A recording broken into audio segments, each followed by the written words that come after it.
Yes. Hi, Yeah. everybody. I'm going to just introduce you, Gertrude, and then I'll let you do your thing, okay? So Okay. today I am pleased to have Gertrude Chu, who has her own channel here and is wonderful. She channels Rahasha and does some other beautiful work. And prior to her life as a housewife earlier in the United States, she lived in Malaysia and went to the Carmelite. She was a Carmelite nun. And so I've asked her to please come and bring St. John of the Cross to us and his ascended master's teachings and anything else that she can bring to us. So, Gertrude, thank you. I'm going to open up the door for you to do whatever you're ready to do. Thank you. Well, thank you very much, Ali, for having me here. And this is easy for me in a way because it's right in my alley.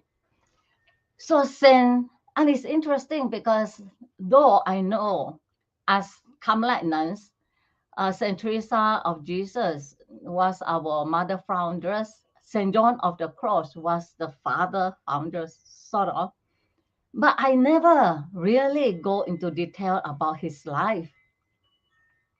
So he was born in I kept saying 1542 to Juan de la Yepes and Alvarez.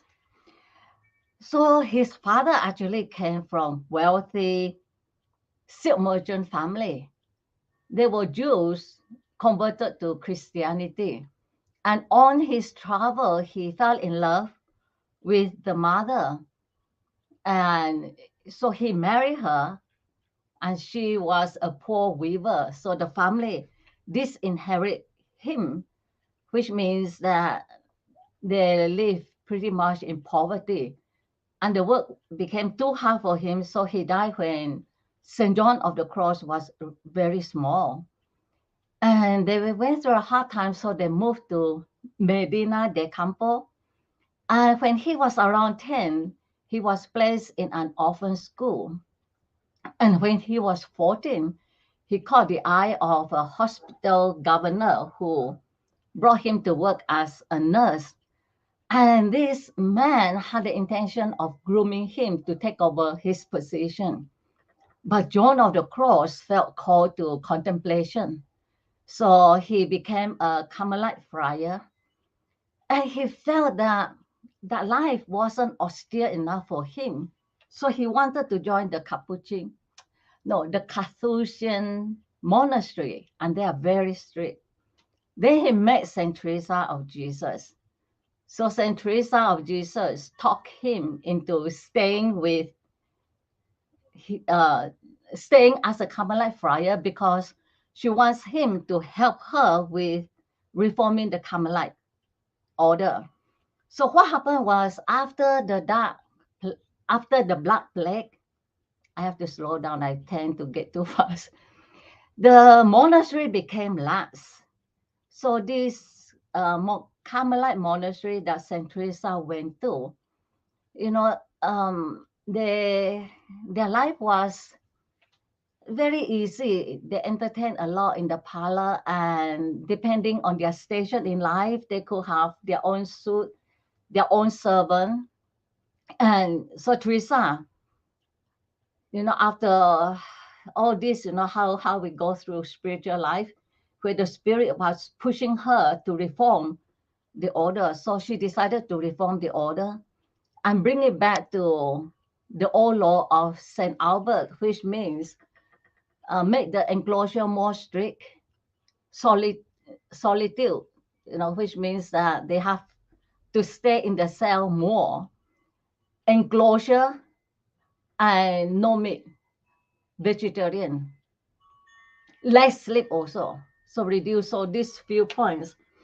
And because I think anyway, the reform movement was growing very fast and growing very well. And the Carmelite priests got jealous. And so they got hold of St. John, imprisoned him. St. Teresa got the nuncio to free him. He was free. Unfortunately, that nuncio died. And so the friars, a year later, kidnapped St. John of the Cross and put him in a cell, kept him in prison for 9 months. And that was a horrific time because they put him in a 6 by 10 feet room with only a little window at the top. And during the winter, he will get so cold, the flesh will fall off his toes. Can you imagine that? And the summer, it will be extremely hot. They wouldn't allow him change of clothes. They fed him on bread, water, and sardines. And they didn't take care of, you know, of course, the buckets, which means he developed dysentery, and then he was vomiting, and it was a horrible condition. On top of that, they will bring him a few times a week to the refectory, where he knelt in the middle of the refectory, and the monks take turn whipping him. It was really barbaric.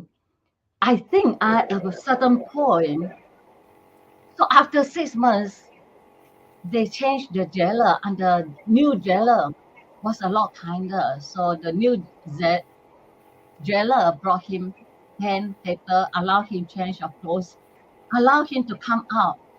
So he was Good. able to plan his escape. He Mhm. knew either he escaped or he died. Mhm. So he he managed to open the lock, and he cut the strips of his blanket or something, yeah, and Mhm. climbed down the Climb window. down. Oh my. And Wow. the drop was 10 feet. He dropped. So Mhm. Our Lady, when he was in prison, Mother Mary appeared to him and told him he will be free soon. So they really believe Mother Mary helped him. Helped him go. Yeah. She helped him before. When he was 6, I think, when he was really small, he fell into the pond, and then Mhm. this beautiful lady reaching out to rescue him. He didn't want to take her hand because he felt he was dirty and she was so beautiful and clean. Out her hand at the same time, he still wouldn't take it. Uh-huh. And the story when there was a man with something and rescued him and disappeared. Uh-huh. So they believe that Oh, was Saint Joseph. So another okay. time, when he was 12, he fell into a well, and Uh-huh. he said that Mother Mary came and kept him afloat. He found a piece of wood, and they rescued him. What a life he had. Oh my God. So Ooh, that yeah, is actually fascinating for me because until now we hear about bits and pieces. I never really went into it. sure. So so he made his way to the Carmelite monastery. Hmm. Nuns saw his condition and quickly took him in. Hmm. Fortunate because, of course, these priests, Carmelite friars, came looking for him. And one of the nuns said, "You'll be lucky if you find him here," or something like that. Right, And right. so they searched outside, but the nuns wouldn't let them in. And because the law of enclosure was so strict, I don't think they believed the nuns would bring him in. They Sure. brought him in, on the premise that he was a confessor. Hmm. so, Hmm. a rich Don Mendoza took care of him, hide him, and then he started this reform with Saint Teresa of Jesus. There goes my dog. That's okay. Yeah. So so that is the part of his life. But what is fascinating is his writing. His writing. So Yes. I kind of wonder how I could go about it because he wrote Ascent of Mount Carmel, Dark Night of the Soul, Spiritual Canticle, Living Flame. And then I thought, I know how to go about his writings. Okay. He wrote for spiritual directors to teach them how to direct souls along this prayer life. Uh-huh. So I could just do it by, for anyone, interested in Yeah. following this path of prayer. So Okay. the ascent of Mount Carmel, we call it the road of nadas. Oh, those dogs. They usually are quite quiet around this time They are because quiet. There must be somebody yes, outside. Yeah. Yeah. Yeah. but It's okay. you could always edit this part out, right? Yeah, oh, it's fine. It's life is what it is. Yeah. So it's okay. So the path of nothing, nothing, nothing. Uh-huh. What he believes is when we are born, we are like clean slate until upbringing, teachings, and everything. Right. So, in his, according to his teaching, in as far as we could clear everything off, God can fill the soul. So the more you empty yourself, the more God Yes. can fill it. So he has the dark night of the senses, which is, you modify your taste buds so you don't enjoy it too much, the Hmm. hearing, and so essentially modifying it's a life of asceticism where you just Yeah, modify all the senses. absolutely. He's Yeah, just like the Buddha. Honestly, if you put them side by side, there's so many things that are the same. I mean, Buddha wasn't put in jail or anything, but all the things you're talking about, so much like what the Buddha did. That's wonderful. Wow. Go yes. ahead. I don't want to interrupt you, but yeah. Oh no, you feel Yeah. free to interrupt because then it brings everything to life even more. Sure. Sure. Yeah. So they actually say that Saint John of the Cross took a lot from the Buddha, the detachment Yeah. from everything. Hmm. So with this modification of the senses, the soul Hmm. can arrive through meditation at passive contemplation. Beautiful. So Yep. passive contemplation is when you manage through meditation to still everything down into some form of quietness. So Uh-huh. Saint Teresa of Jesus calls that prayer of simplicity. You are Okay. just in the presence of God and you feel very comfortable, and the distraction and all the noise is through practice, and Hmm. it's less. Yep. And the interesting one is dark night of the spirit. And this is what people always call dark night of the soul. Uh-huh. And I was watching a video and the priest makes it very clear. There is a lot of difference between St. John's dark night of the spirit and what people call dark night of the soul. Oh, okay. Because dark night of the soul for most of us is just a bad period we go into. Yep. Like he did when he was in jail. Yes. Yes. Or Yeah. desolation when things don't Right. go well. But Hmm. dark night of the spirit is what God gives to the soul when He intends to bring them into infused contemplation, the dark contemplation. Okay. Yeah, I Okay. know, That makes sense. That makes sense. Yep. I know Yeah. that part very well because when I was going through my hard time at the monastery, I kept saying, "This is dark night of the soul," Mhm. and it gives me the courage to continue on because at the end of this suffering, dark night of the soul, the reward is union with God. Yes. So if you Yes. want to attain to union with God, Uh-huh. you're willing to go through that night of You the have to go through the difficult. I read to it that it's a stage of development, then personal development, when we undergo a transition and move into the light, and that makes perfect sense. It's like everything is so dark, and then when you meet with God and you're one with God, the light sort of just becomes surrounds you, his perfect light. It's yes. beautiful. Yeah. They say Yeah. that usually uh by the time the soul gets into this phase, they have already gone through spiritual consolation. And that was the spiritual canticle and the living flame where he writes it.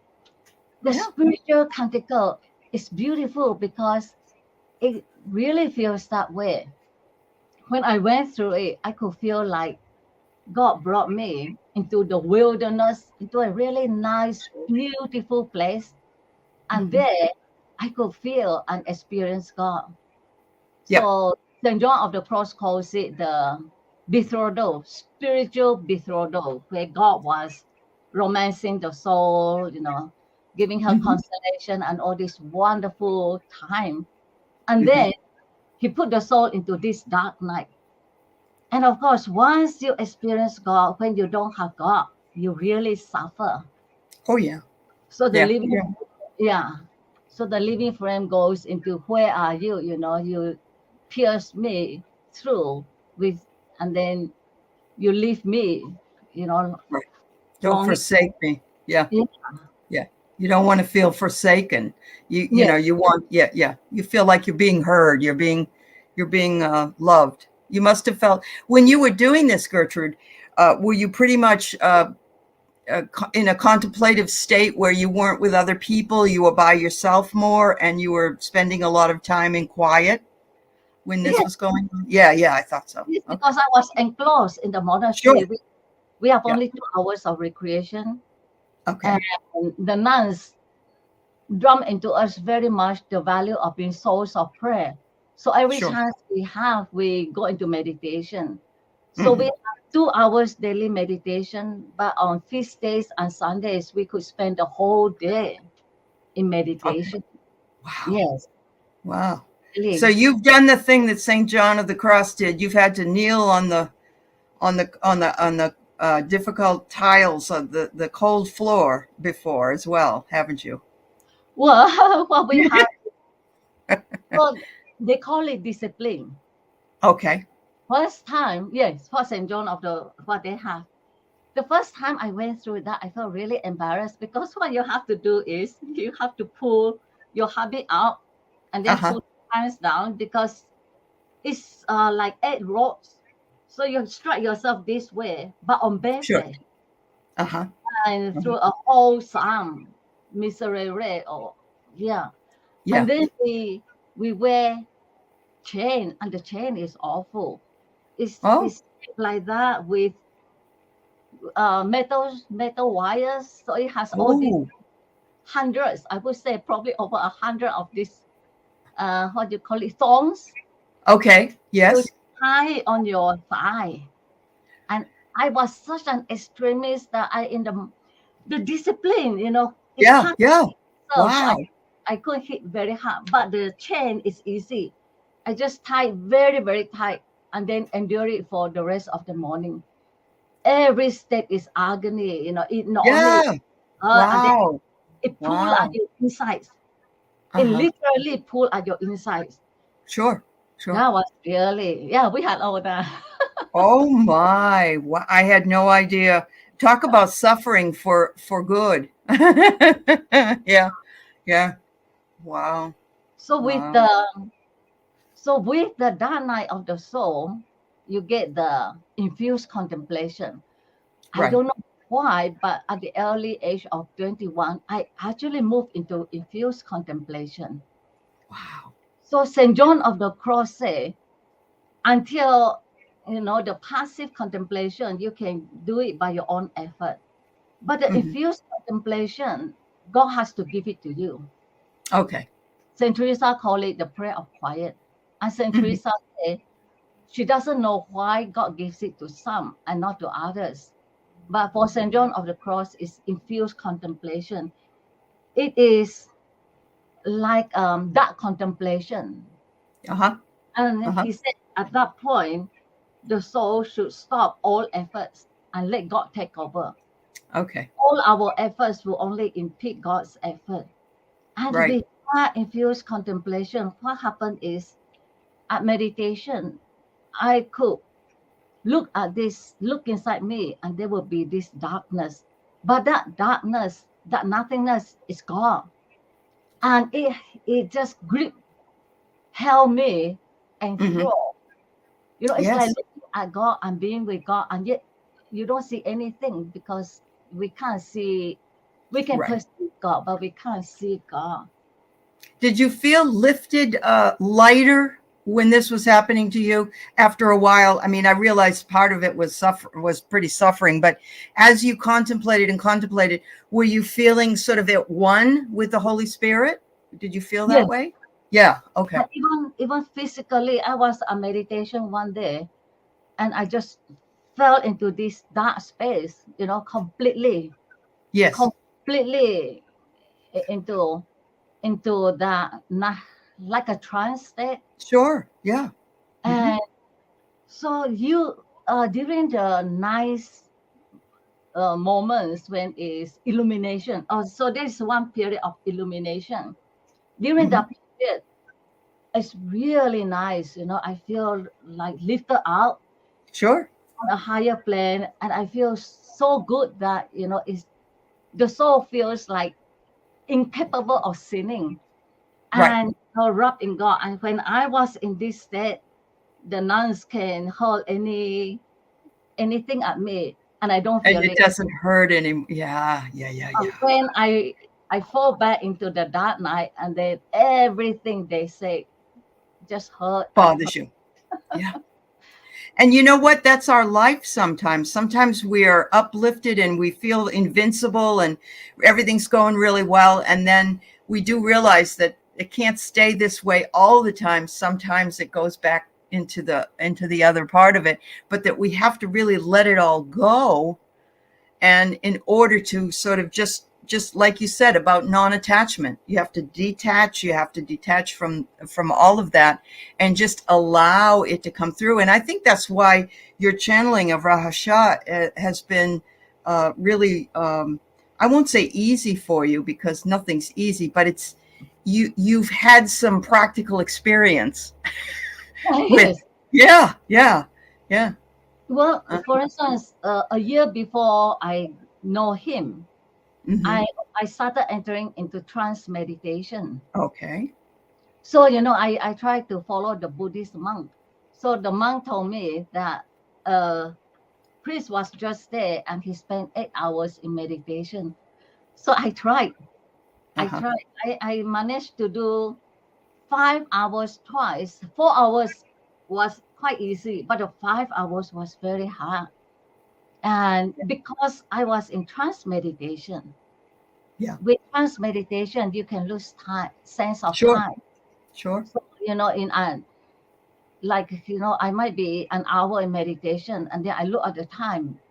It felt like 20 minutes. I look at the time and it's been an hour. So Sure. yes, that Yeah. really. Yeah. Oh, and then my last session with Rahasha, I told him that you said that the enlightenment, the path of enlightenment is same as ascension. Uh-huh. He Yeah. said yes. He said you are Oh, correct. good. Oh, good. Okay. That's good to know. Yeah. Because that's And what I really believe. Yeah, I believe it's the same thing. Yeah. Uh-huh. and the path to union with God of Saint John of the Cross is the same. It's the same. Yes. So what this really tells me over and over again, really, is that all mystical experience is very, very similar. Yes. And all mystical experience is otherworldly in a lot of cases. There's a lot of people who are ascetic. They don't like he had a poor family, and Buddha came from a kingdom, but he went out and was an ascetic and ended up just taking if people would give him food, he'd eat whatever they gave him. So it's giving oneself um, over to God, over to a spirit, and bringing one's vibration up, which it sounds exactly like what Saint John of the Cross did and did for you. Yeah, So yeah. when I was going through all that prayer, Hmm. there is that hunger for God. It's like, give me God or I die. You can really Sure, feel sure. that. Yep, And on this path of ascension, we get the same feeling we too. do. The homesickness for Hmm. the planet we come from. And Right. sometimes, I will feel it so strongly. I have to go into meditation because Sure. I feel we're practically sick with that homesick feeling. Right. So, Right. Yep. yeah, And that also tells me why a lot of us myself and probably you, I don't like spending too much time out there in the world. I like to be in my house. I like to be with my animals, and I don't feel comfortable. It feels too I don't know if the word's dirty, but it just feels too oppressive out there. It's very oppressive. Whereas in my own space, I feel much more comfortable. Yes. So, yeah. It's like when we have experienced the divine, and this Mm-hmm. came in one of my channeling, and it helped me very much. I Uh-huh. started seeing that when, just like on the path of ascension, when we reach that divine, have a taste of the higher vibration, we Uh-huh. want more and more and Oh, more. yeah. We do. We do. Yeah. Same with St. John's path, union with God. And Yep. then we aspire more and more. And Uh-huh. up to a certain period part, the spirit takes over. Uh-huh. I mean, it becomes Yeah. really easy because the spirit pushes us. Right. Right. At the beginning, we So, have to put in our own efforts, and that is work. yes, I'm But sure. the higher, the divine, the higher life, the enlightenment Mm-hmm. is so, when you get a taste of it, you want more and more and You more. want more and more. You're right, Gertrude. Yes. So when you finally left being a Carmelite nun, um, was it hard to go back to the 3D world, so to speak? Was it difficult at first? Yeah, I bet it was. Very hard. Yeah. Yeah. Noise, people. Yeah. Yeah. 11 years in solitude. And when I got married also, it was very hard having someone in my life the whole time. Sure. Yeah. So You're used to being alone. Mm-hmm. Yeah. I Yeah. kind of create a place where my late husband know if I am upstairs, don't disturb me. I'm doing my meditation. Right. Right. Well, fortunately, he was a pretty spiritual guy. So from what Yes, you've told me, so that, thank goodness you found the right partner at the time to be with during that period. Yeah. Yeah. yes. Wow. Just fascinating, Gertrude. Thank you so very much for this. Your own experience with it brings me a lot of joy that you were able to share that, because I think we can talk a lot about the different ascended masters and the special people that have uh, worked on themselves spiritually and brought those ideas and things to us. But to have someone that was right with it and experienced that sort of transformation, that's always wonderful to hear. So thank you so much. I appreciate it. It's the same when I watch your video on Buddha. Mm-hmm. Watch it. I knew it's more than that for you, that you live it. Yeah. Yep. Yeah. There's a difference, isn't there? Yes. You can tell. Yeah, you can The tell. heart, the soul, the spirit, the passion, the fire is all there. And Yeah. at one point, I heard the words, here is the enlightened one. You're sweet. Well, a work in progress. Let's say that.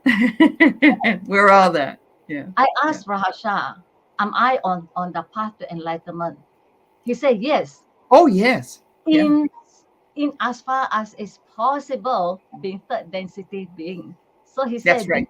realistic. He Uh-huh. said, be realistic about it. And Yeah. yeah, And we have to be humble. We have to be humble and know that, we're humans having a spiritual experience, but it sure feels good, doesn't it? It does. Thank you, my dear. Thank you so very much. Thank you, everybody, for listening to us. And please go over and listen to Gertrude's channel, Gertrude Shu.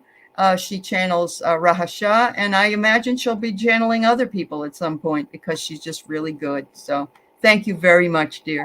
yes. Bye, everybody.